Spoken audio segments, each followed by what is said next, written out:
he said that in the hidden parables that the greatest quantum mysteries involve how the human mind can actually influence the way matter and energy behave. And that's mind as distinguished from brain.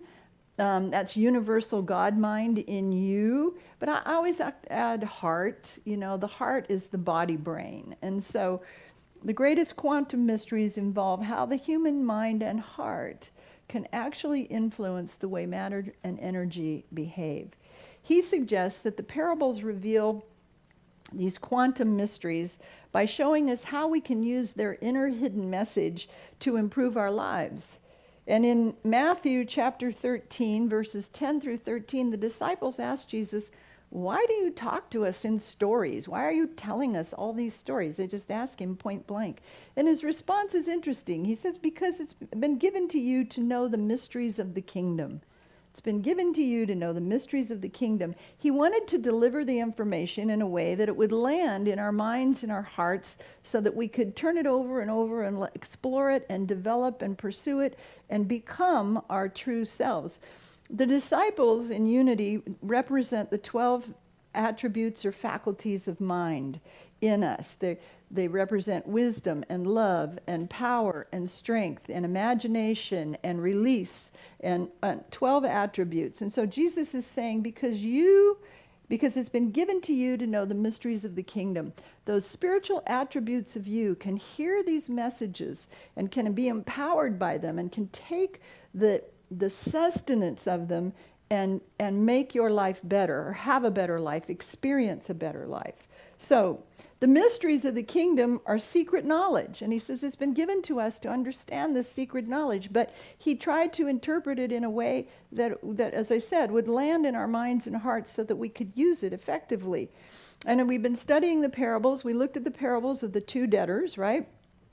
And we said, don't hold yourself hostage to debt, either owed by you or owed to you. That antagonism of mind is not something that will take your life to a better place. The creditor in the story, you'll remember, forgave the two debtors and himself, setting everybody free in the experience. And we looked at that and we said, keeping a clear heart and mind is essential, holding no antagonistic thought in your mind.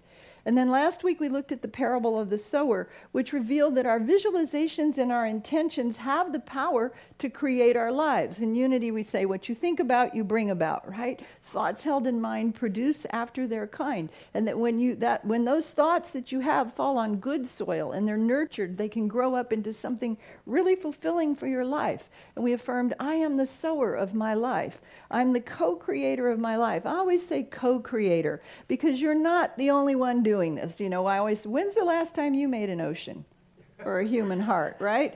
So I'm the co-creator because we work in cooperation with that universal God mind to receive ideas and imaginings and then to carry them out, to sow them and nurture them so that they grow and develop into something wonderful. This week in the parable of the talents, we learn the principle of expansion, or how to do a formula for the law of increase, of increasing what we have. And Jesus says, he summarizes it, whoever has, to him will be given, and he will have an overabundance.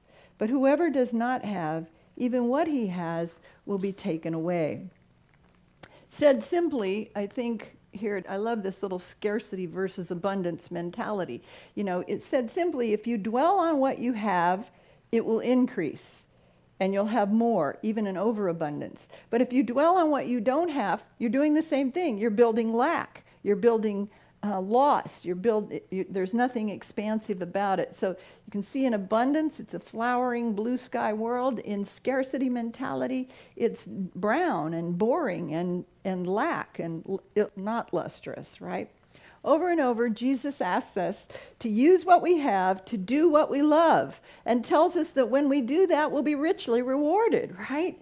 But we get afraid of it. We're going to talk about that a little bit. In the parable of the talents, it's Matthew 25, beginning in verse 14. You remember the story. A man went away, a landholder, master went away, and before he left, he had 3 servants, and he gave each of them talent according to their ability. And he gave one of them 5 talents, and a talent in those days in Scripture was referred to as money or coin that you could use to exchange and do something with. But he gave one of them 5 talents, he gave another one 2 talents, and he gave another guy just 1 talent, right? And he said according to his ability. And when the man returned after a long time, it says, the man who got 5 talents turned it into 10. The man who got 2 talents turned it into 4. And the man who got 1 talent, what did he do with it? Buried it, right? He hid it and did nothing with it. And he said to the master, oh, I know you're a harsh guy and that you want to improve everything and succeed at everything you do. And I was afraid, so I buried it here. Here's your talent back with no interest, just, even the law of even exchange. And Jesus, the man rewarded the 2 servants who achieved increase, but he took the talent away from the lazy servant and gave it to the one who had changed the 5 into 10. And then he repeats for everyone to hear. The one who has more will be given, and from him who has not, even what he has will be taken away. Now, many people have complained that the lazy servant got a bad deal, and the other 2 who got additional talents to work with got a better deal, right? But we assume the lazy servant is somehow less skilled. I mean, it's an assumption when you hear the story. You think, well, he only got 1, so maybe he was less skilled. Maybe he was less deserving. Maybe he wasn't a very good worker. Maybe he was inferior in some way, and because he only received 1 talent. But the story doesn't say that. The story doesn't say that. 1 talent. He wasn't lazy in ability. He believed his talent could never amount to anything, so he hid it. Have you had a talent that you've hidden because you think you're not good enough? It's not good enough. I don't have time to work it. It takes too much. It's too whatever. And so you bury it. The book that you want to write, the workout that you want to achieve, the fitness, the health that you want to achieve. Do you bury it because you don't believe it can amount to anything? Very powerful message Jesus is delivering. Each one received according to his ability. How much ability did the lazy servant have that he only needed 1 talent while the others needed more? Needed 2 and 5, needed more help. Was the lazy servant so exceptional he needed no other support to create something brilliant? The first servant needed 5 to turn it to 10. The second servant needed 2 things to turn it to 4. But the lazy servant needed only 1. Now, I like to think, let my mind go out into the field of imagination and romp around, and I like to think maybe the guy who got the 5 talents in modern day world had administrative skill, organizational skills, marketing skills, sales skills, all those talents, and he put them together and he created something really prosperous, created a great business, something prosperous. But maybe the servant who received the 1 talent was a world-class singer, and the only talent he had was his voice. Elvis, right? Maybe he could paint a masterpiece, and the only talent he had was his artistic ability, right? The confident servants used what was given to them and met the results of the spiritual law, which is increase. The too cautious one buried his talent and lost it. So metaphysically speaking, the characters always in the story are all aspects of us, spiritual aspects of us. The landowner, the master, is the Christ spirit within us. The servants are our thoughts. It's our thoughts that serve us. It's our thoughts. We think something and then it goes out, carries out and creates for our world. We have thoughts that are high-achieving thoughts. We have lazy thoughts. We have thoughts that amount to nothing. The servant with the 1 talent, as I said, back up, wasn't lazy. He was lazy. He just believed that his talent could never amount to anything. So this morning the question is, have you buried your true talent? Are you burying it? Sometimes we bury it for years, and the Christ Spirit goes away, the Master goes away, and then comes back and says, how you doing? And we're not doing anything. We're just saying, we're just not doing anything with it. In the story, Jesus has the Master take away the talent and then cast the lazy servant out. Now this seems sad and into the outer darkness, it says. This seems harsh and unjust, but spiritual law is very exact. When we learn to set aside or cast out thoughts that don't inspire us, thoughts that don't take us to where we want to go, thoughts of, I'm not good enough, or this talent isn't good enough, or it needs more development, I need more time, I need more resources. When we let those thoughts, we let those thoughts serve us, they take us to a place that's not fun, just not a happy place. So we want to pay attention to keep our thoughts productive, to keep our thoughts constructive. I have a friend in Nashville, speaking of Nashville, who is an incredible singer.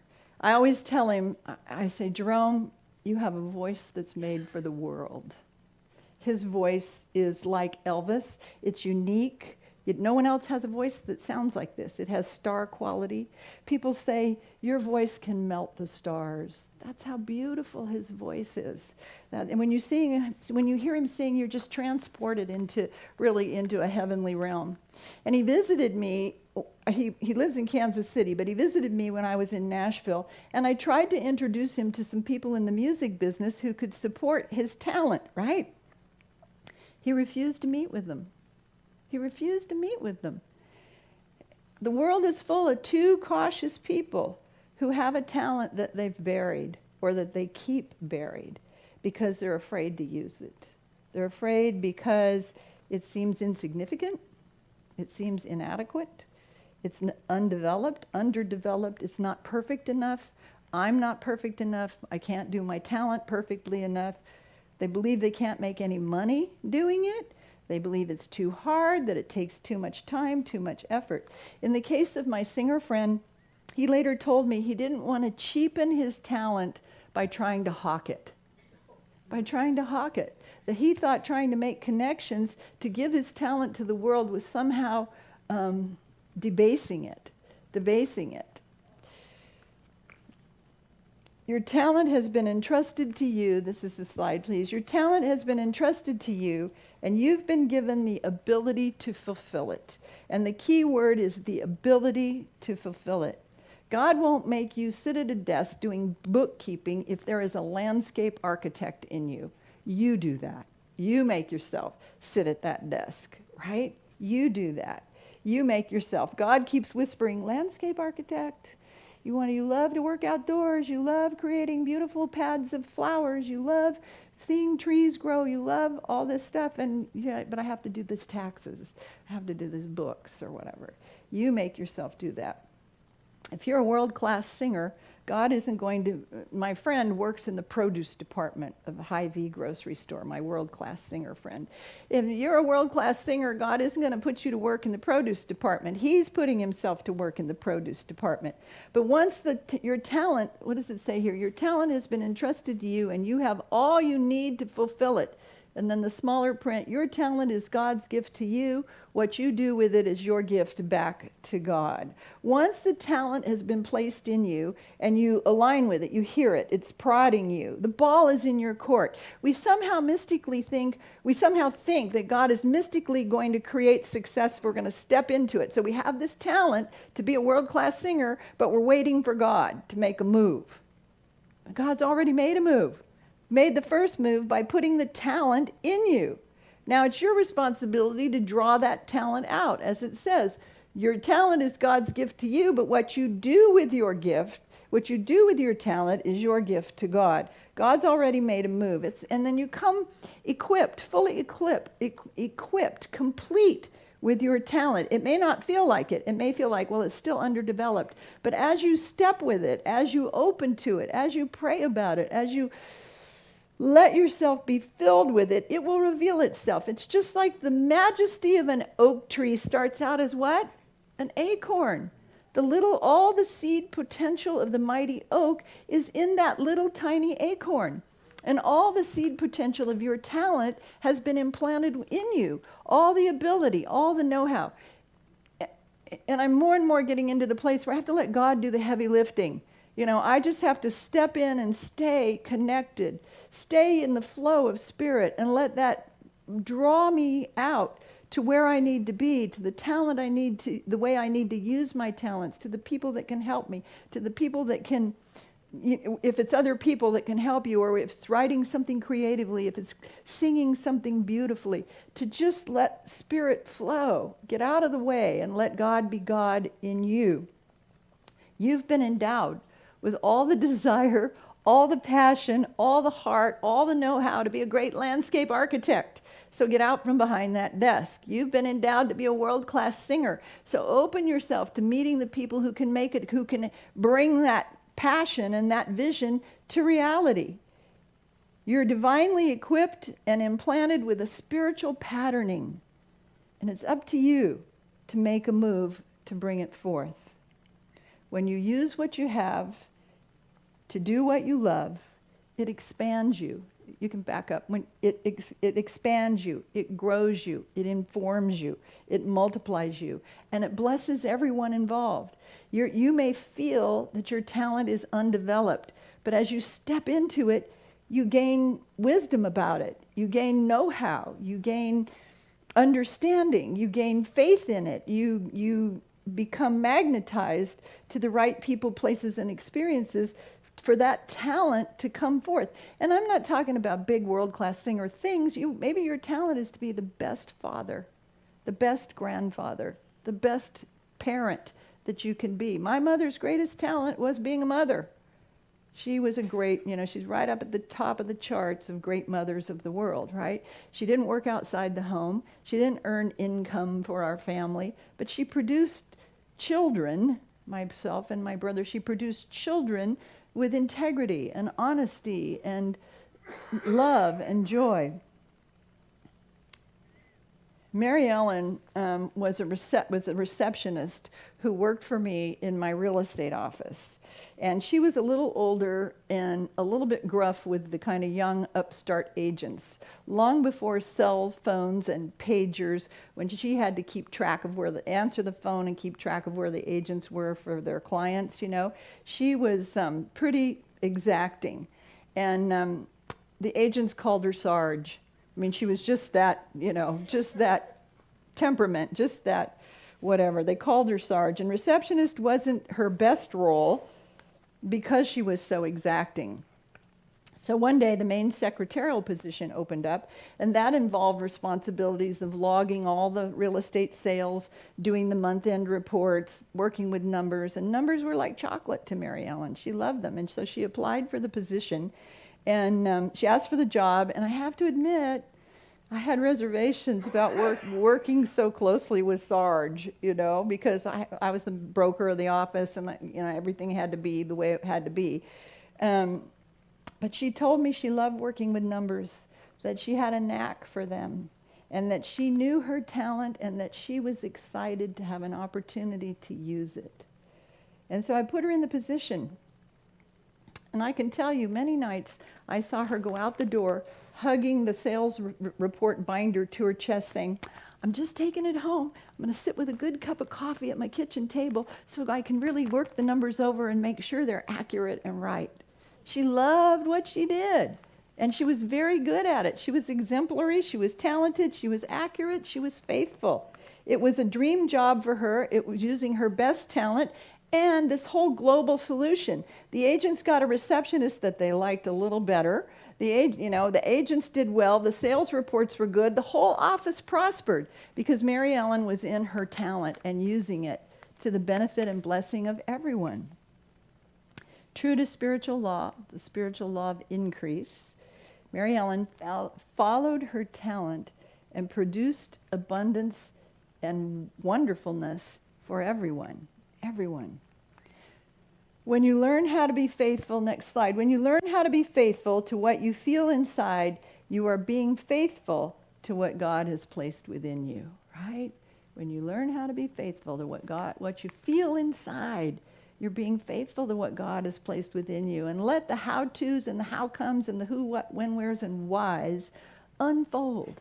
Unfold. I heard on the television this morning, they were interviewing some actor that's now up for some awards, but he's been acting for, I was getting ready, and so the details were flying by. But he'd been acting for I think 15 to 25 years, and he had good parts in movies, but no real recognition, and now he says all of a sudden, poof, He's nominated for all these awards. He was just about ready to quit. He said, this talent's been in me from the beginning, but it's just, he's been stepping in it in a good way. He's been he's been stepping in it, and it's producing for him. When you learn how to be faithful to what you feel inside, you're being faithful to what God has planted within you. So this week, I want to invite you to trust what Spirit has given you. It's never too late. It's never too late. Find a way to use what you have to do what you love, and watch as it expands the joy in your life, the prosperity in your life, the wisdom about your talent, everything that you need. To the one who has, will more be given. To the one who has, will more be given. And when you're stepping in your talent, when you're stepping in it, it will produce for you. That's the spiritual law of increase. You'll have more understanding, more openings, more opportunities, more trust, more love, more assurance, more success, more command of what you already have inside of you, and an ability to radiate it to the world. So we want to affirm together as we close this morning.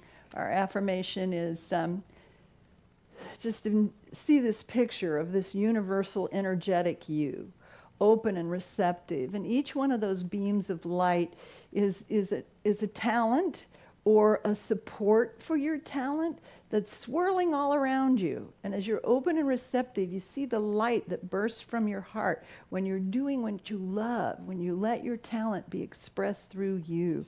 That one talent, you have more than one, but that one that stirs in you over and over. And let's affirm together. I use the gifts and talents I have been given to do what I love, and I watch as it creates abundant blessings. And so it is. The parable of the talents. Use what you have been given. All right. Let's take that into a time of prayer to affirm it for our lives.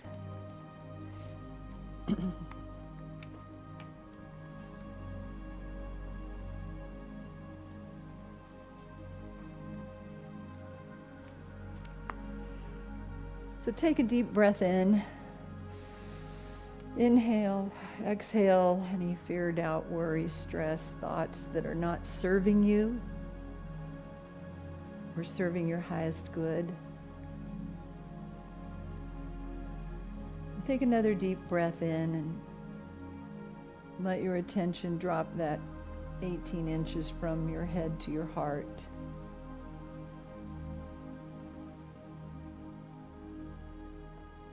And sit for a few moments just feeling your heart,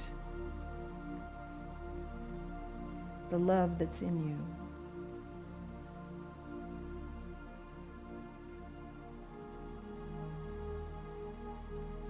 And you can hear your heart respond, there you are. There you are. Taking time to acknowledge the love that you are. The greatness within you, the talents, the gifts, the faith.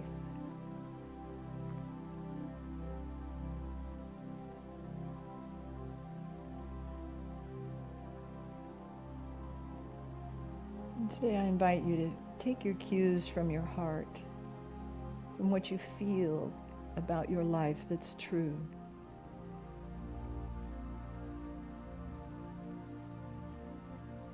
Those gifts that are seeking to express through you kindness, compassion, the ability to speak an encouraging word to someone who's feeling down.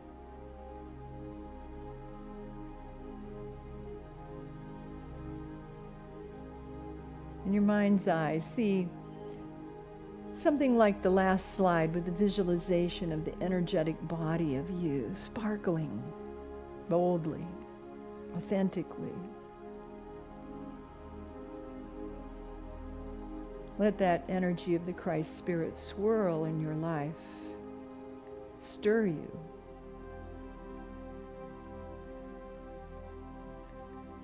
Let it embolden you and also empower you with the courage to be your most authentic self.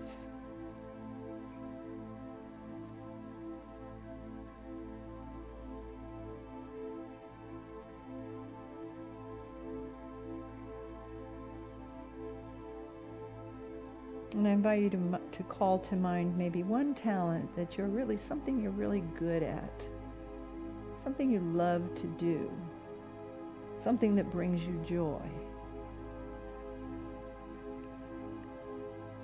See it in your mind's eye in front of you as a beautifully gift-wrapped package.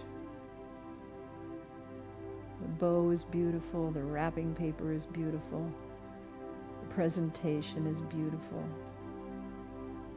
But the contents are most beautiful.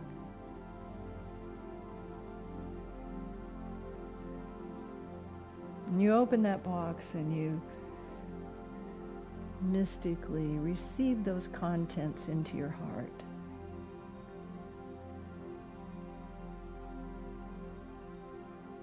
You're given all you will ever need for your eternal ongoing. You are fully equipped and blessed to do what's yours to do. You're fully informed to know what's yours to do. At this point in your life, what's yours to do?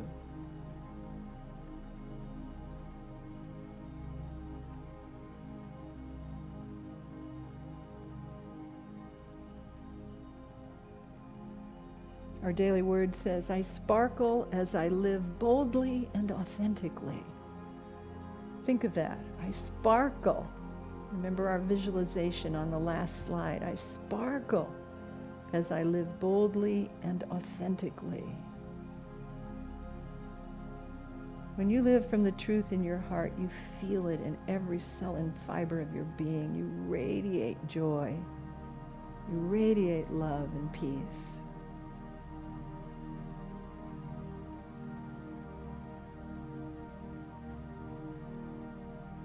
I sparkle as I live boldly. Let's affirm it. I sparkle as I live boldly. I sparkle as I live authentically. Together, I sparkle as I live authentically.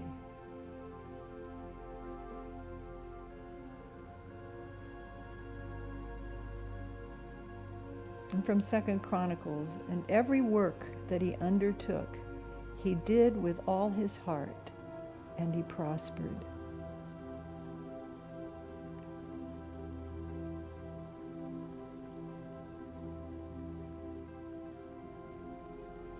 And so we let that word settle into us this morning.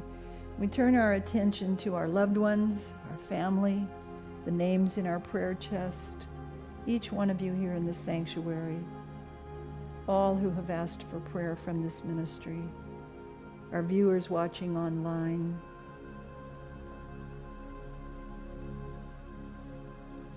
And we know the same truth for them, that they sparkle as they live boldly and authentically. They sparkle as they live the truth of who they are and whose they are. And so you see them radiant, happy, well-adjusted, prospering, living in peace and well-being.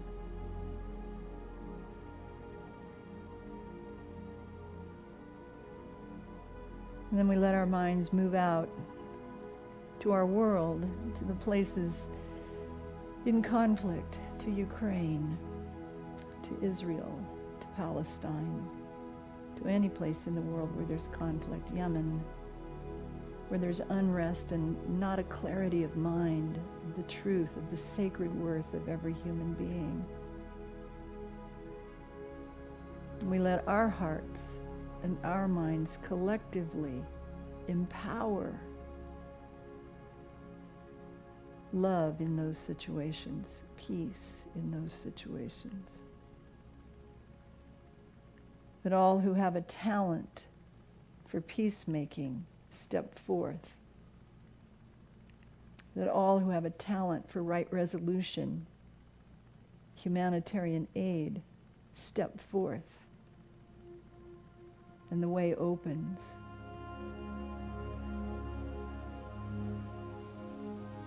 Our thoughts, our words have power and make a difference.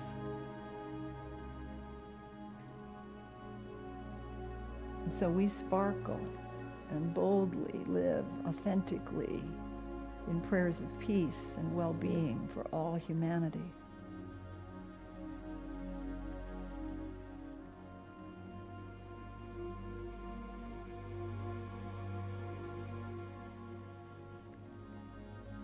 I am now in the presence of pure being, immersed in the Holy Spirit of life, love, and wisdom. And we acknowledge this presence and power for all humankind. And so it is. Together we all say, Amen.